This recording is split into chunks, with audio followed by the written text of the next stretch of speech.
Eu tenho 28 anos, sou casado com a Bruna, está aqui no primeiro banco.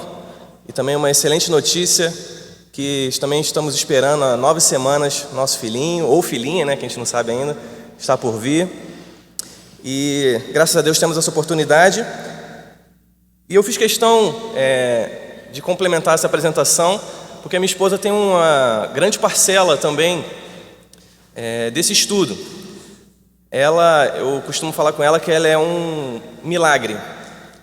Não um milagre no sentido de cura, mas um milagre no sentido de que ela estudou na Universidade Federal do Rio de Janeiro e não se contaminou e não foi influenciada pelos ensinos que a gente vai ver aqui.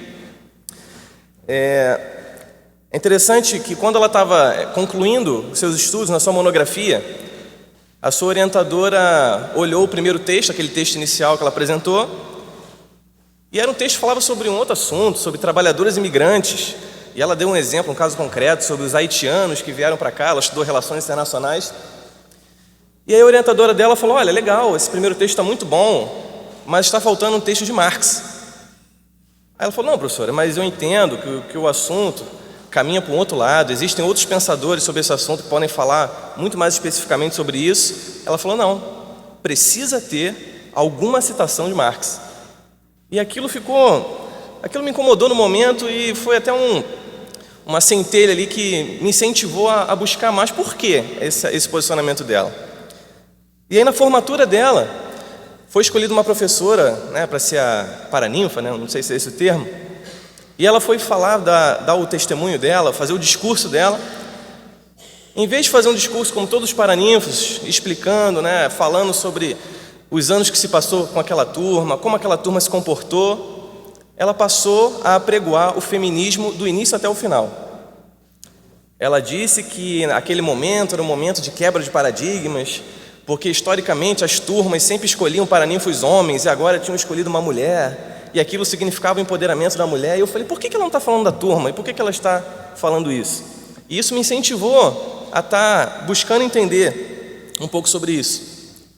Enquanto eu preparava esse material, eu perguntei para ela também. Eu fui perguntando os nomes que a gente vai ver aqui, desses pensadores, e eu fiquei impressionado ao saber que ela tinha estudado, ela tinha lido e tinha debatido em sala todos eles. E aí, não satisfeito, eu fiz uma pequena pesquisa assim, com um grupo muito reduzido.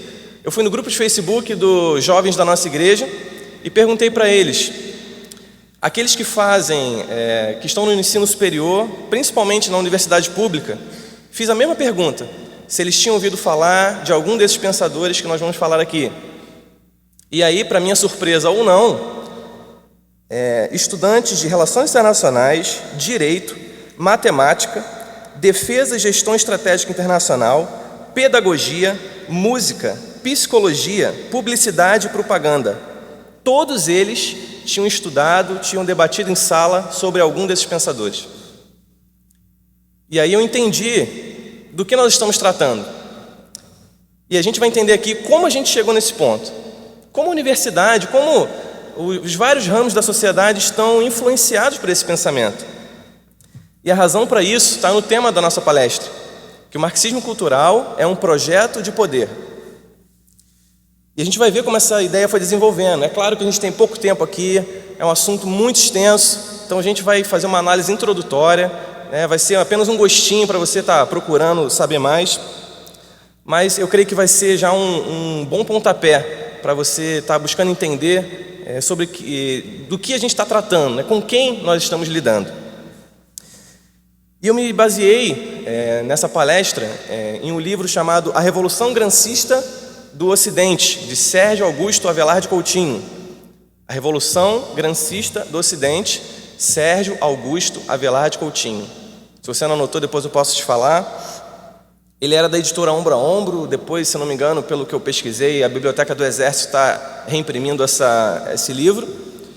Mas a gente tem também aqui na nossa livraria, sobre o assunto do cristão e da política, como o cristão deve se posicionar com esses temas, 2 livros muito interessantes: Contra a Idolatria do Estado, do Franklin Ferreira, muitos devem conhecer, e também Estado e Soberania, de Doiver, que também tem ali na nossa livraria. Você pode ali, os livros sobre esse assunto estão estão separados. Mas vamos dar início aí ao nosso tema. Pode passar o slide, por favor.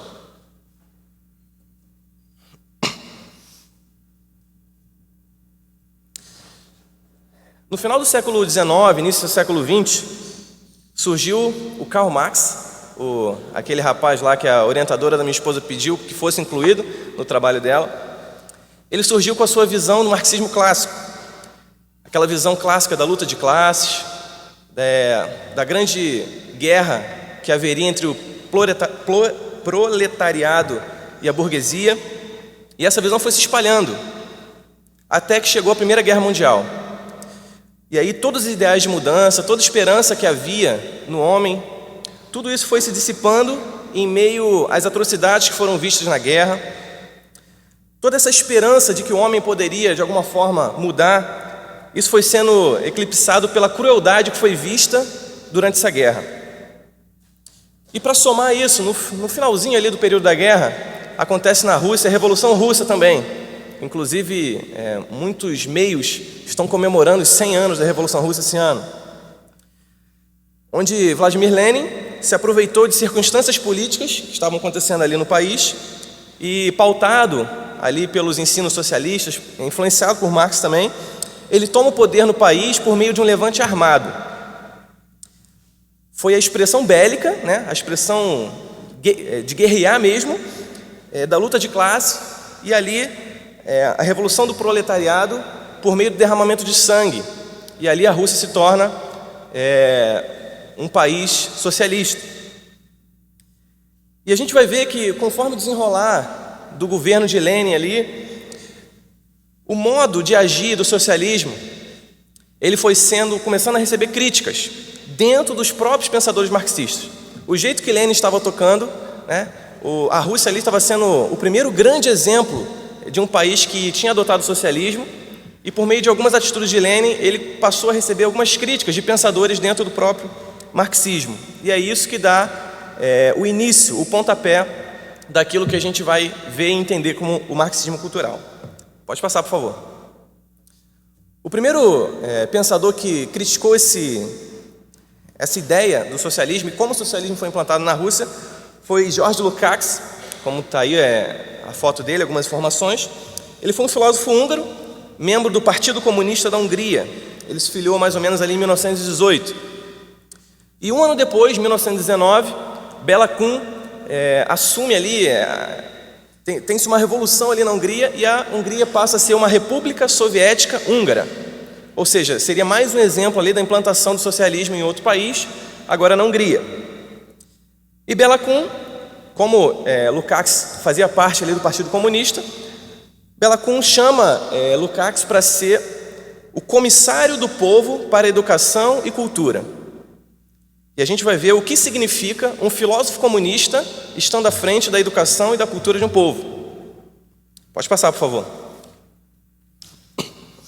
Antes disso, um trecho de um artigo de Lukács em que ele critica o leninismo, né, a forma do socialismo implantado por Lenin. E eu achei interessante também, frisei, como ele reconhece o marxismo como uma expressão religiosa. É um ataque que a gente sempre recebe quando a gente defende os nossos valores. Não, mas você está falando de religião.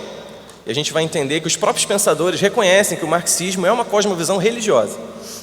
E ele diz assim, você pode acompanhar, por favor. A escolha entre duas atitudes, liberdade pela opressão ou não, é, portanto, como em toda questão de ordem moral, uma questão de fé. Para um observador penetrante, mas talvez superficial nesse caso preciso, se tantos velhos socialistas provados recusam a posição bolchevique, os bolcheviques como eram tratados lá os russos naquele momento, é porque sua fé no socialismo estaria abalada. Confesso que não creio. Olha a linguagem religiosa, né? Fé, creio. Porque não acredito que seja necessário mais fé para o rude heroísmo da decisão bolchevique do que para a luta lenta, aparentemente menos heróica e, entretanto, carregada de responsabilidades profundas, a luta que trabalha a alma, longa e pedagógica, daquele que assume até o fim a democracia. O que o Lukács está propondo aqui já? Ele critica essa forma da guerra como a gente entende, essa guerra física, de você ir lá, tropas avançarem e tomarem um lugar. Ele propõe o quê? Como está sublinhado aí, uma luta lenta, uma luta longa e uma luta pedagógica. E a gente vai ver que esse é o princípio do marxismo cultural. Eles não querem guerrear fisicamente, eles não querem derramar sangue. Eles querem uma luta lenta, longa e pedagógica. Guerrear não pelo braço, mas pela mente. Pode passar, por favor? Agora, um segundo trecho é a apresentação do livro dele, Táticas e Éticas, em que ali a pessoa que está fazendo a introdução, ela explica qual é o modus operandi, o que o Lukács fez enquanto foi o comissário da Educação e da Cultura ali da Hungria. E diz assim: a principal atividade de Lukács durante a República Soviética Húngara foi cultural.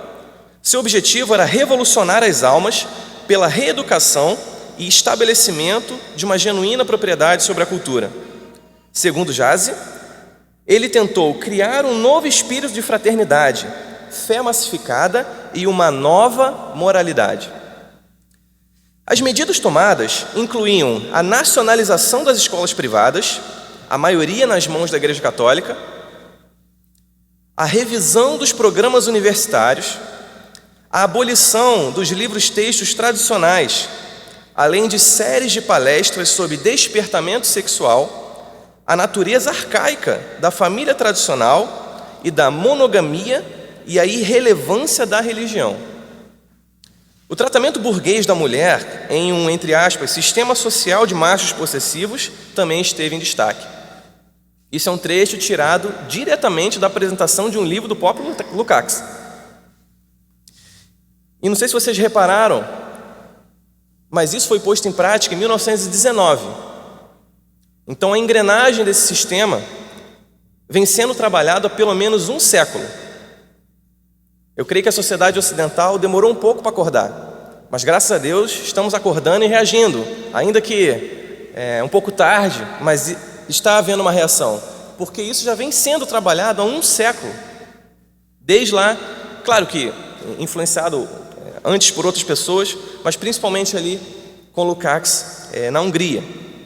Você repare já os temas que ele se empenhou em trabalhar: nacionalizar as escolas, tirar das mãos da igreja, revisar os programas universitários, séries de palestras sobre despertamento sexual. E aí alguns dizem que isso foi feito inclusive nas séries mais de crianças de menos idade.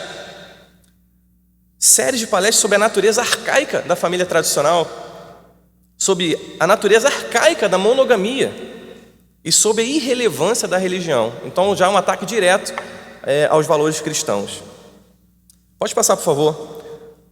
Depois de Lukács, a gente tem outro grande, acredito, principal pensador desse marxismo cultural, que é Antônio Gramsci.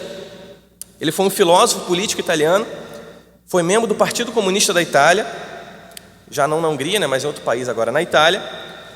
Em 1926 ele foi preso por Mussolini, e lá na cadeia ele escreveu talvez o principal dos seus escritos, que são os Cadernos do Cárcere. E ali nesses cadernos, como se fossem cartas que ele escrevia para pessoas ali dentro da prisão, ele foi expondo os fundamentos daquilo que ele acreditava. Novamente, crítica ao modo que Lenin aplicou o socialismo na Rússia e como isso poderia ser aplicado de uma melhor forma, né? Ele expondo os erros e dizendo qual era o melhor caminho para o socialismo naquele momento. Pode passar, por favor. A gente vai entender um pouquinho qual era o pensamento de Gramsci. Em primeiro lugar, existia um conceito de guerra de movimento e guerra de posição. O que significa isso? Gramsci entendeu que o modo que Lenin implantou o socialismo na Rússia se apresentava como uma guerra de movimento. Como eu já falei aqui, aquela guerra clássica que a gente vê nos filmes, nas séries, né? Você junta uma tropa, avança sobre um território e conquista aquele território. É uma guerra de movimento. Você movimenta as tropas, guerreia e conquista. Então, ele entendeu que essa estratégia teve o seu grau de sucesso na sociedade oriental, mas que isso não funcionaria na sociedade ocidental, porque a sociedade ocidental possui trincheiras, e aí ele usando a própria metáfora da guerra, A sociedade ocidental possui trincheiras políticas e ideológicas mais fortes e mais robustas que a sociedade oriental. Então, nesse tipo de sociedade, a guerra de movimento não ia funcionar. O que funcionaria na sociedade ocidental era a guerra de posição, não mais tropas avançando, mas agentes especiais sendo infiltrados no exército inimigo, entre aspas. Ele falou, gente, a gente não precisa derramar sangue, só precisamos infiltrar pessoas para influenciar o exército adversário. A gente não precisa desse enfrentamento. A gente vai ganhar sem guerrear fisicamente. Então essa mudança, o que significa essa infiltração? Uma mudança de mentalidade, uma mudança de cultura, uma infiltração ideológica, uma mudança de valores, a implantação do socialismo sem derramar uma gota de sangue. Parecia o paraíso para eles, né? E por isso que esse pensamento ganhou muito vulto no século XX. E para isso ele planejou uma estratégia em três fases. Uma primeira fase econômica política, em que ele organizaria o partido das classes subalternas e lutaria pela democracia, porque a democracia era um espaço propício para que a ação revolucionária do marxismo cultural fosse implantada. E quais são essas classes subalternas? O que ele queria dizer com isso? Essas classes subalternas são o que a gente conhece hoje como as minorias. Você com certeza já ouviu falar. E Gramsci citou especificamente os criminosos, as mulheres e as minorias raciais, que ele chamou de um novo proletariado. Não mais os trabalhadores contra os patrões burgueses que estavam explorando, mas agora uma nova luta de classes. Um novo proletariado, as minorias contra um grupo dominante e opressor. E aí a gente vê qual a influência que isso tem até hoje. Os criminosos que ele cita. Hoje nós temos uma legislação penal subserviente, direitos humanos romantizados em favor de criminosos. A gente vê o feminismo e o movimento afro muito conectados ao socialismo e aos ideais de esquerda, e a gente vê que isso tem fundamento na própria essência do pensamento de Gramsci, porque as minorias de mulheres e as minorias raciais são grandes soldados para a implantação do marxismo cultural. Então, é até bem lógico que esses movimentos estejam alinhados ao pensamento marxista. Uma segunda fase, uma luta pela hegemonia. Essas classes subalternas, essas minorias, elas buscariam a hegemonia sobre a sociedade civil, ou seja, não seriam mais minorias, elas se tornariam dirigentes da sociedade, criando condições para a tomada do poder. Isso que eu falei agora é a explicação clássica do termo que a gente tem ouvido muito, o empoderamento. O empoderamento da mulher, o empoderamento do negro, o empoderamento das minorias de uma forma geral, faz parte da segunda fase da estratégia de Gramsci, que é a luta pela hegemonia na sociedade. É tornar essa minoria dirigente da sociedade. E a terceira fase é a fase estatal, que seria literalmente a tomada do poder, impondo uma nova ordem e estabelecendo o socialismo naquela sociedade. Então, uma estratégia muito bem engendrada ali por Gramsci e que, de uma certa forma, foi aplicada de forma bem sucedida em algumas sociedades. Pode passar, por favor.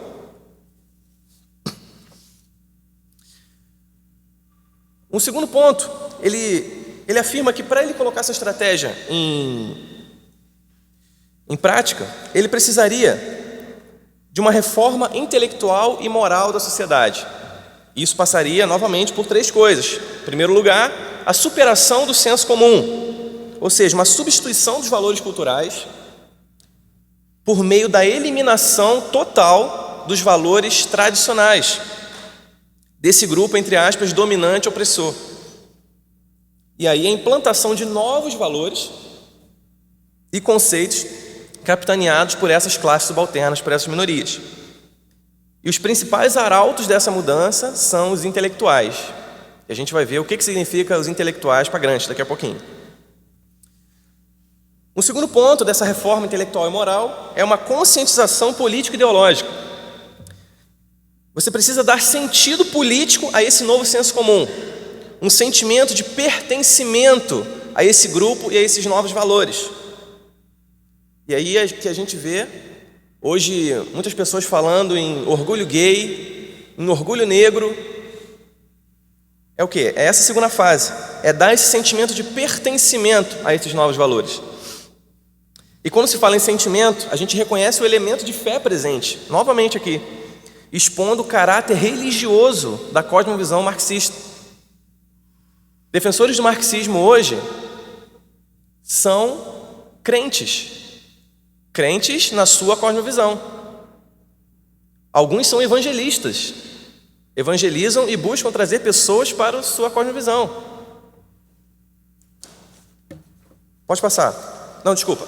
O terceiro ponto, formação do consenso, que seria uma conformidade dos grupos sociais ao novo senso comum. Ou seja, o novo senso comum é colocado na sociedade e agora todos os outros grupos teriam que se conformar a esse novo senso, bem como aceitar as iniciativas do Estado pautadas nessa nova moralidade. Ou seja, um exemplo clássico que a gente vê hoje, não, mas hoje a questão da homossexualidade, da transexualidade já está aceita na sociedade e tudo que o Estado fizer em prol disso, você não pode falar contra. E aí frases que eu já ouvi pessoas dizendo, olha, eu não concordo muito com essas coisas não, mas a gente tem que aceitar que as coisas mudaram. Isso já é a implantação da formação do consenso. Ou então talvez você já tenha ouvido pessoas dizendo, ah não, mas os tempos são outros, né? Não, eu sei, eu sou de outro tempo, eu concordo com você, mas agora os tempos são outros. Isso é formação de consenso. E daí surge também o conceito de retrógrado. Não, você é muito retrógrado, você está pensando em coisas que já passaram, agora são outros tempos. Formação do consenso. Uma nova moralidade sendo implantada e sendo forçada uma conformidade de todos os grupos sociais a isso. Agora sim, pode passar, por favor. E aí um trecho de Gramsci, de uma de suas obras, em que ele, assim como Lukács, reconhece o marxismo como expressão religiosa. Ele diz assim, a opinião coerente é a seguinte, não se deve destruir a religião se não houver alguma coisa a colocar no lugar dela na alma dos homens. Mas como compreender isso quando se produziu uma substituição e a realidade antiga pode ser destruída? Ou seja, claramente o objetivo dele é uma substituição de fés, uma substituição de religiões, saindo de cena a religião cristã e entrando em cena a cosmovisão religiosa marxista. Pode passar, por favor. E aí mais um trecho de sua obra. Como devem ser esses novos intelectuais, esses que vão estar à frente, ser os arautos dessa mudança de moralidade?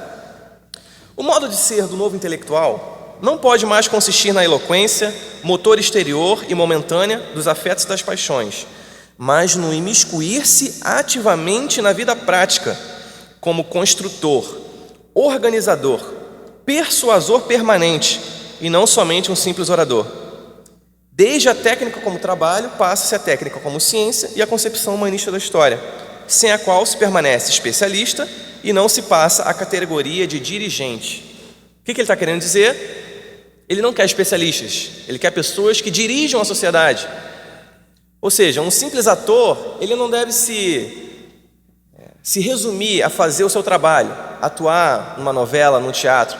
Ele tem que ir num programa de televisão e expor a sua opinião como um formador de opinião, como alguém engajado nas novas propostas da sociedade.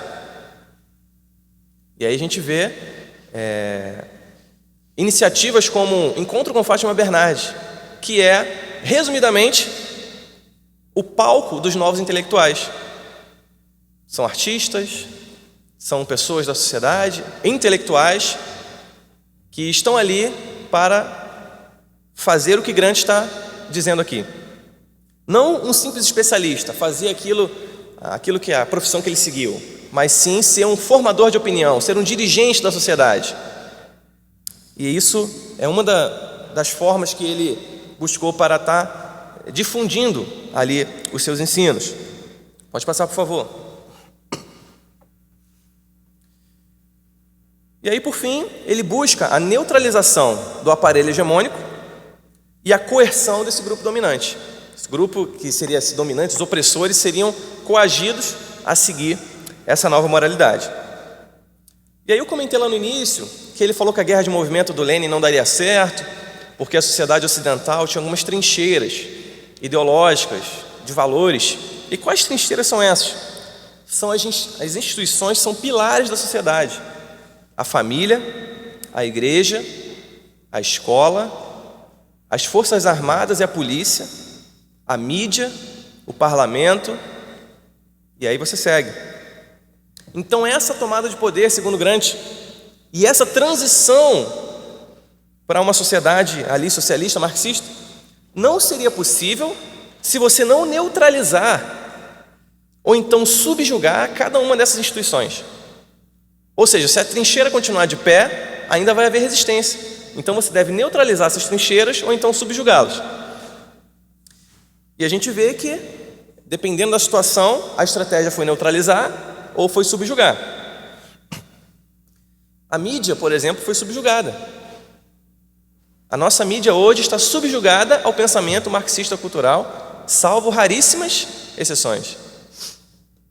O parlamento, mesmo que não seja declaradamente marxista em sua maioria, está subjugada em muitos pontos ao pensamento marxista. Em algumas instituições dessas, não houve estratégia de neutralização, não de subjugação, mas de neutralização. O desmoronamento do conceito de família. Porque se tudo é família, o conceito original de família se desmorona. Você dilui esse conceito. A desmoralização da polícia.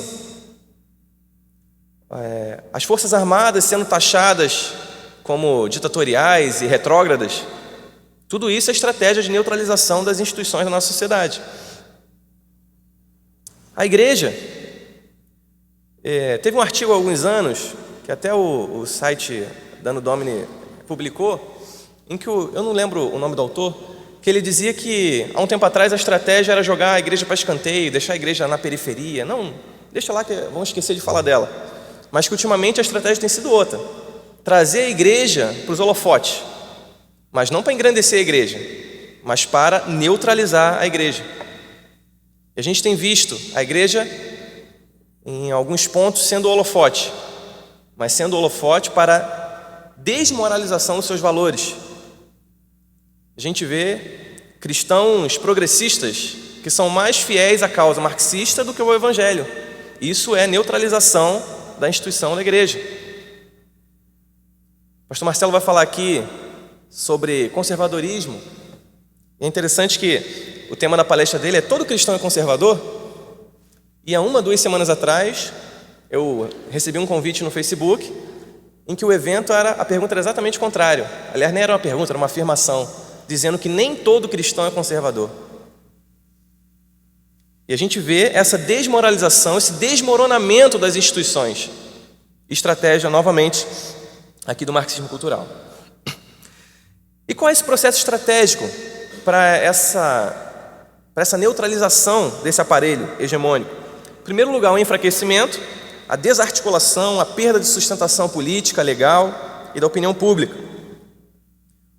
Ou seja, os valores da sociedade, que hoje são senso comum, que muitas pessoas acreditam, pessoas que não são cristãs acreditam, estão sendo diminuídos e muitas vezes sendo tratados como minoritários e preconceituosos. Em segundo lugar, o esvaziamento, uma perda de prestígio social, uma quebra da coesão interna, rachas ideológicos, como acabei de falar. A igreja rachada na sua ideologia política. Pastores e líderes agindo como os novos intelectuais e não como condutores do rebanho de Cristo. Uma terceira fase, o constrangimento. Você enfraquece, você esvazia e você constrange. A inibição, o patrulhamento ideológico nas variadas esferas da sociedade. Você com certeza já ouviu alguém falar: olha, não, cuidado com o que você vai falar. Não, porque hoje você não pode mais falar, né? Porque você pode ser taxado de preconceituoso. É o constrangimento. É essa nova moralidade te constrangendo, te patrulhando para que você só emita suas opiniões que estejam de acordo com essa nova moralidade. E aí surge a ressignificação das palavras, fundamentalista. Hoje a palavra fundamentalista está ressignificada. Não lembra mais fundamento, lembra o terrorista do Estado Islâmico. A palavra preconceito, a palavra fobia, a palavra discriminação foram ressignificadas como uma estratégia de constrangimento para que a sociedade se amolde a essa nova moralidade. E por fim, a perda dos valores. Porque uma trincheira enfraquecida, esvaziada e constrangida, ela não tem como continuar de pé. Então daí a gente vê que a nossa resistência a esse pensamento é algo corajoso, né? Mas ser cristão sempre foi e sempre será algo corajoso. Os inimigos podem mudar ao longo do tempo. O outro lado com quem a gente guerreia pode até variar, mas ser cristão sempre foi ser corajoso. Pode passar, por favor. Depois de Lukács e Gramsci, existiu um terceiro movimento em prol do marxismo cultural, que foi levado adiante pela Escola de Frankfurt. É uma vertente filosófica de teoria social que foi associada ao Instituto de Pesquisa Social na Universidade de Frankfurt, por isso que levou o nome de Escola de Frankfurt, uma cidade lá na Alemanha. E esse instituto foi fundado em 1923. E assim como os pensadores que a gente já abordou, eles propunham uma nova solução de desenvolvimento social desse pensamento marxista. Os principais expoentes dessa escola estão aí: Mark Horkheimer, Theodor Adorno, Herbert Marcuse e Johann Habermas. O que essa escola propunha? Eles afirmavam que existia um padrão na sociedade. Os pais ensinavam os filhos o que é certo, educavam os filhos ali por meio do exemplo da família, em primeiro lugar, a família, os pais. A igreja estabelecia os dogmas morais que condicionavam a ação do homem, a igreja, e a escola condicionava esse comportamento por meio do ensino. Então existia um padrão. A família ensinava, a igreja balizava esse ensino e a escola arrematava consolidando esse ensino. E a Escola de Frankfurt dizia que esse era um ciclo vicioso que precisava ser não só alterado, mas extinto. Porque uma vez que as instituições entrassem em crise, alguém teria que tomar as rédeas desse ensino das novas gerações. E aí o Estado cada vez mais assumiria essas responsabilidades de ensinar esses valores, com certeza os novos valores da nova moralidade, para as próximas gerações, tendo a oportunidade de estabelecer uma hegemonia cultural comunista. É uma substituição do agente de ensino, não mais a família, a igreja e a escola como se entendia, mas sim o Estado já com essa nova moralidade implantada. Para esse intento eles formularam alguns conceitos. E aí pode passar, por favor. A teoria crítica é uma síntese do pensamento de Marx com Freud. E a intenção dessa teoria é criticar todos os aspectos da sociedade por meio da produção acadêmica. Então, qual foi a estratégia? Vamos para a academia, influenciamos os acadêmicos com o nosso pensamento e agora eles passam a criticar todos os elementos da sociedade como nós vemos, até a exaustão, a fim de derrubar a indústria cultural. O que é a indústria cultural? É a cultura que serve aos opressores, a burguesia, a fim, claro, de estabelecer os novos valores. Essa teoria se desenvolveu primeiro numa crítica da economia política, depois uma crítica da razão moderna e, por fim, o estabelecimento de uma ciência social crítica. Pode passar, por favor. A gente vai ver um exemplo disso numa citação de um livro de Adorno e Horkheimer. Diz assim: distinções enfáticas, como entre filmes de classe A e B, entre histórias em revistas a preços diversificados, não são fundadas na realidade, quanto antes servem para classificar e organizar os consumidores a fim de padronizá-los. Para todos, alguma coisa é prevista a fim de que nenhum possa escapar. As diferenças vêm cunhadas e difundidas artificialmente. E o segundo trecho: a indústria cultural organiza essas necessidades de modo que o consumidor a ela se prenda, sempre e tão só como eterno consumidor. Então eles estão dizendo aqui que essa indústria cultural, essa cultura que serve aos opressores, ela padronizou alguns valores na sociedade. E essa sociedade opressora consome esses valores por hábito. E se já que é um hábito, vamos mudar esse hábito. Vamos colocar novos hábitos. E por isso começou toda essa crítica aos valores já da sociedade, os valores conservadores da sociedade, trazendo sempre uma nova moralidade. Vamos passar, por favor. O segundo conceito é o conceito de personalidade autoritária, cunhado pelo Adorno, o segundo ali pensador que a gente viu da Escola de Frankfurt. Essa teoria dizia que importava mais a atitude psicológica do indivíduo do que os seus próprios atos. E a gente vai entender isso na própria citação dele. Pode passar, por favor. Eu achei importante trazer citações diretas desses autores para que a gente não esteja bem fundamentado e até que te incentive mesmo a procurar aí as fontes, para que a gente não ouça de alguém que ouviu falar, mas que a gente entenda o que de fato essas pessoas disseram. E ele diz assim: as convicções econômicas, políticas e sociais do indivíduo muitas vezes formam um padrão amplo e coerente, como que se estivessem ligados por uma mentalidade ou espírito. E esse padrão é expressão de tendências profundas em sua personalidade. A preocupação maior foi com o indivíduo potencialmente fascista, aquele cuja estrutura é tal que é capaz de torná-lo particularmente suscetível à propaganda antidemocrática. E aí a gente tem uma clara indicação de onde surgiu essa ideia de sermos chamados de fascistas, né? O conceito de personalidade autoritária de Adorno. Porque o trabalho dele sobre a personalidade autoritária era descobrir na sociedade os indivíduos potencialmente fascistas, como ele está dizendo aqui. Então não importa as suas atitudes, mas vão dizer que a sua mentalidade é uma mentalidade fascista. E isso é uma estratégia do marxismo cultural. Não importa se a pessoa sabe ou não o que na história foi o fascismo, o que significa politicamente fascismo. A ideia é que você seja taxado como uma personalidade autoritária. E essa personalidade autoritária tem que ser vencida na sociedade, segundo Adorno. Pode passar, por favor. Um terceiro conceito, politicamente correto, que é uma ação de questionamento da linguagem comum.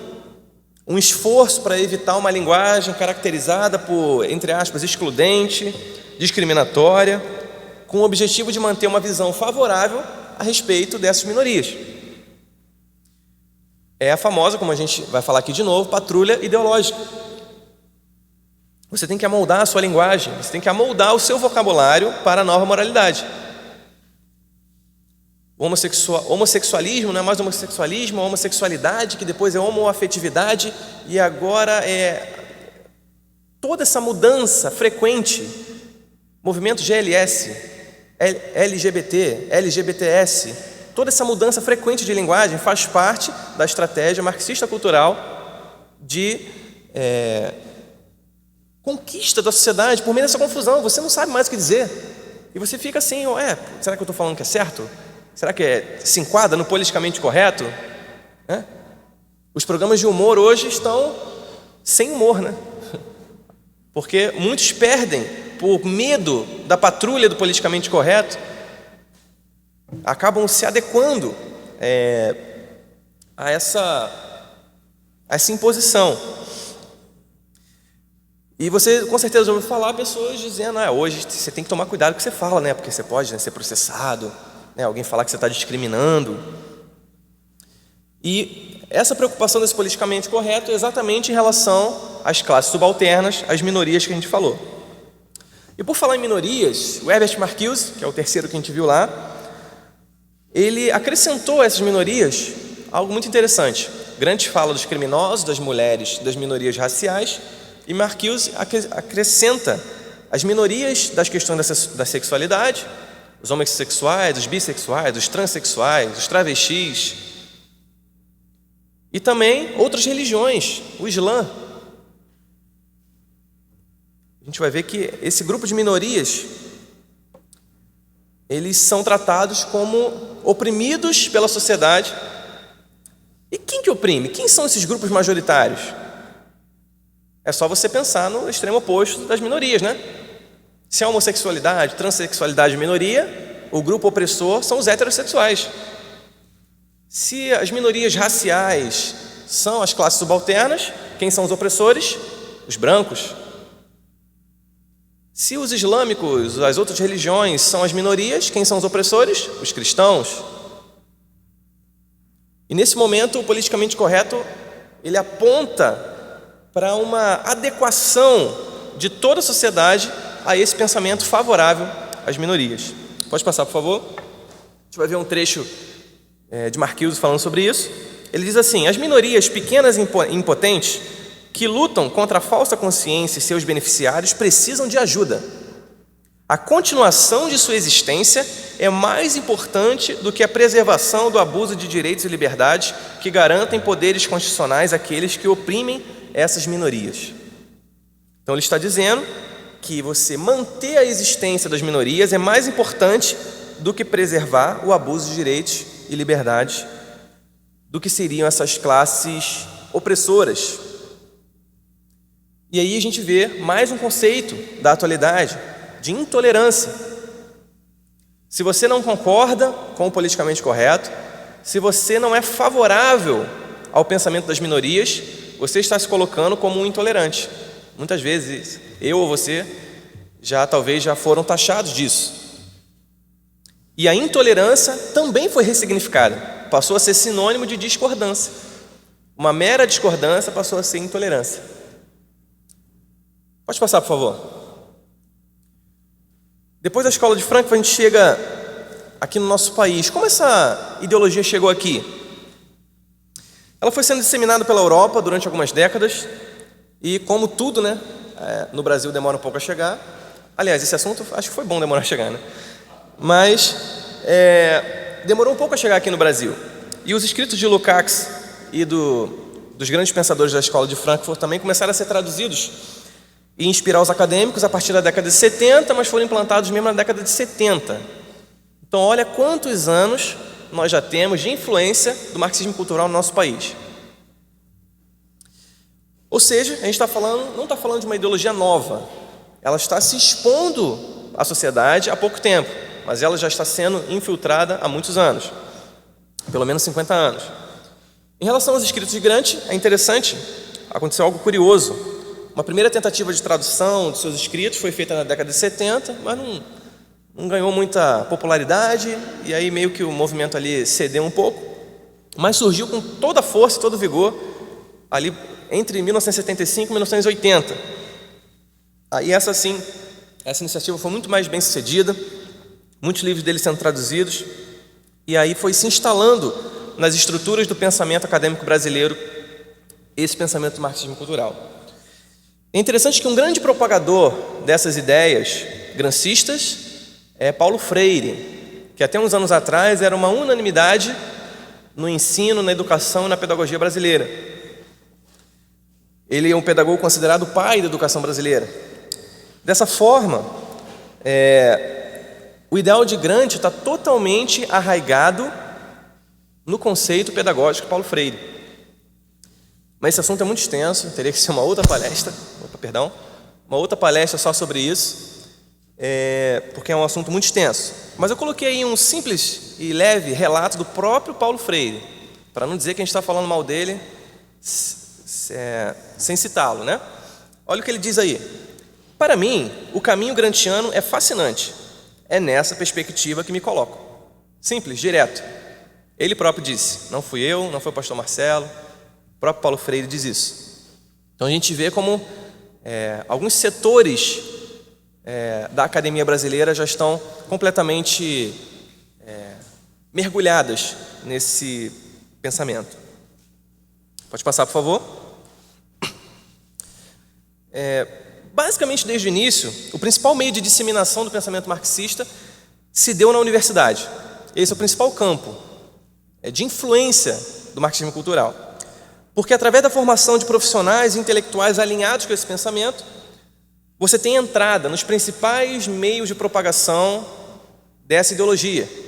E quais são eles? A mídia, a escola e o governo. A gente está vendo aí no slide.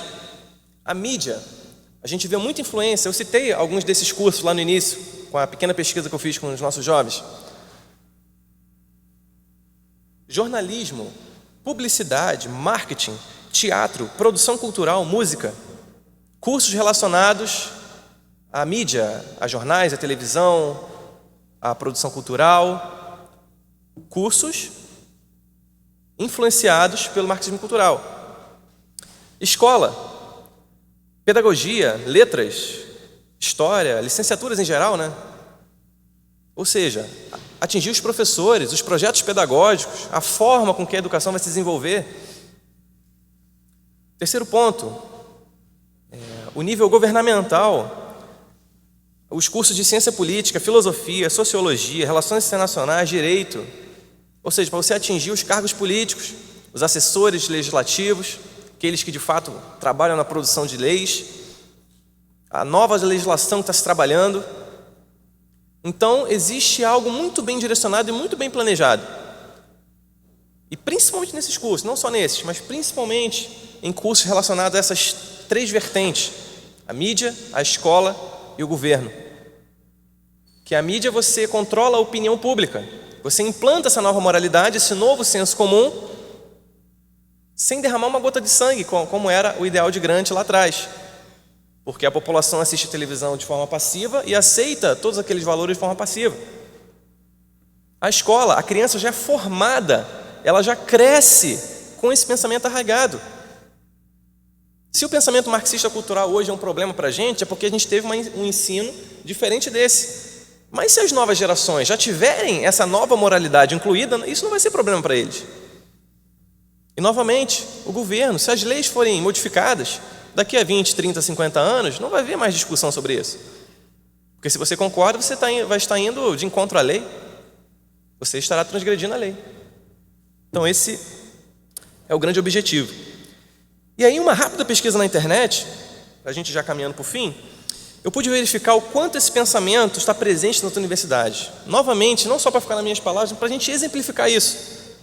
Pode passar, por favor? Primeiro exemplo. Seminário sobre teoria crítica na Unicamp, em 2016, ou seja, muito recente. Um seminário que falaria sobre a Escola de Frankfurt, sobre teoria crítica. E tá pequenininho ali, não dá para ler, mas eles recomendam a leitura de Horkheimer e desses outros autores. Pode passar. Curso sobre Lukács, na PUC de São Paulo, em 2015. Um curso só sobre George Lukács.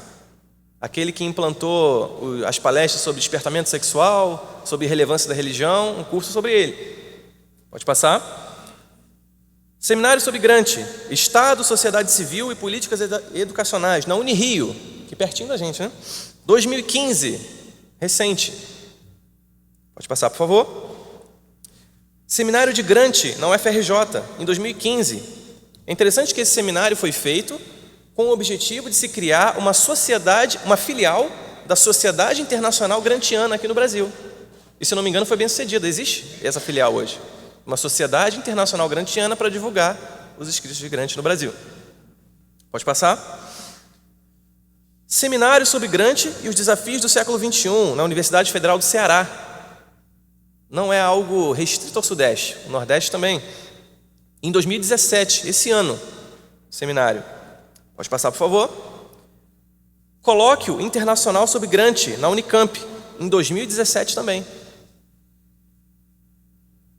Então a gente vê que não é algo passado, é algo recente que está sendo colocado, implantado de forma agressiva nos nossos jovens. E talvez você tenha até exemplos na sua igreja ou na sua família de jovens que estão totalmente influenciados pelo pensamento marxista depois de terem passado pela universidade. E talvez depois dessa palestra você tenha entendido por quê. E essa singela pesquisa que eu fiz com esses eventos, com um grupo de jovens na minha igreja, mostra já o grau de disseminação que essa ideologia tem desenvolvido na nossa sociedade, principalmente entre os jovens. E diante disso, qual deve ser a nossa posição? É por isso que a gente faz eventos assim. O que dizer ao jovem cristão que entra na faculdade, ou alguém que está sendo pressionado pela patrulha do politicamente correto? Vamos à palavra de Deus que nos mostra o caminho, eu quero encerrar com um versículo. Pode seguir, por favor. Vai estar projetado, se você quiser acompanhar. 2 Timóteo 3, de 1 a 5. Saiba disto: nos últimos dias sobrevirão tempos terríveis. Os homens serão egoístas, avarentos, presunçosos, arrogantes, blasfemos, desobedientes aos pais, ingratos, ímpios, sem amor pela família, irreconciliáveis, caluniadores, sem domínio próprio, cruéis, inimigos do bem, traidores, precipitados, soberbos, mais amantes dos prazeres do que amigos de Deus, tendo aparência de piedade, mas negando seu poder. Afaste-se também destes. Eu frisei o final desse versículo, que ele cita várias características de como a humanidade seria.